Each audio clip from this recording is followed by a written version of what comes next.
And you have people, and I even saw this weekend, people trying to dismiss the bizarre connections between Vladimir Putin and Donald Trump. Still trying to do it this weekend, claiming that Durham somehow turns everything into a hoax.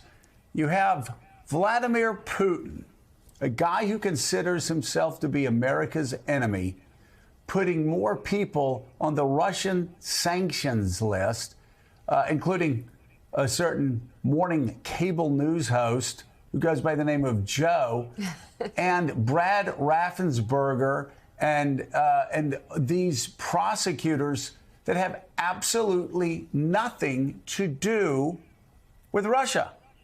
He just selected people that had been considered Donald Trump's political enemies.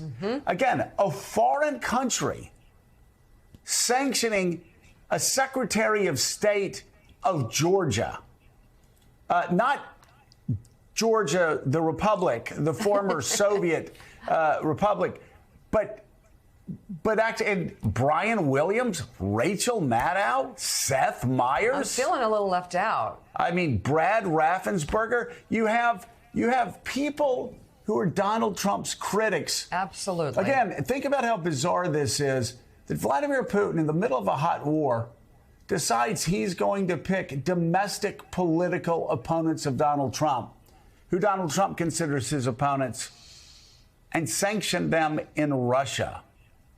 How strange is that Putin-Trump connection, and how much stranger can it get? Well, first of all, Joe, I want to congratulate you for making the list. And like Mika and others here, I do feel left out. It's a bit of a mystery. Look, I think there's actually there's two serious sides of this. One is we still do not know what is behind or at the Trump-Putin relationship.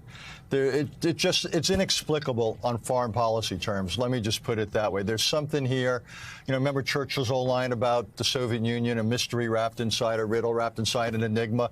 That's how I would describe that. Something just doesn't add up. The other thing is, when you think about Putin's strategy on Ukraine now, what is it?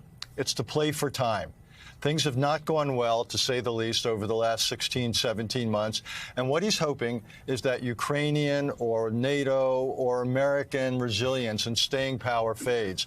Well, right now, if you're Vladimir Putin, what is your card in the hole here? It might be the 2024 elections, that he might just be thinking, if I can just hold out through that, there is a chance that U.S. policy will fundamentally change if Donald Trump comes back into the Oval Office, which means, among other things, what people like me have been suggesting, the hope for some type of diplomatic effort might simply be pushed off by Putin, again, hoping that this is the one thing that can save him from what is clearly a colossal strategic defeat that he's brought upon himself.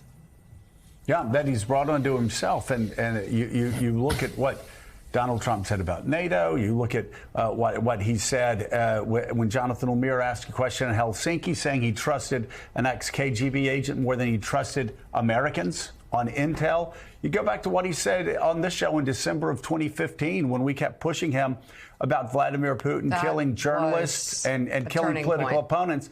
Donald Trump said in 2015, December 2015, he said, yeah, well, America kills a lot of people, too, saying whatever he could say to defend Vladimir Putin. I mean, how much more do you need? It just layers and layers. layers. Doesn't line up.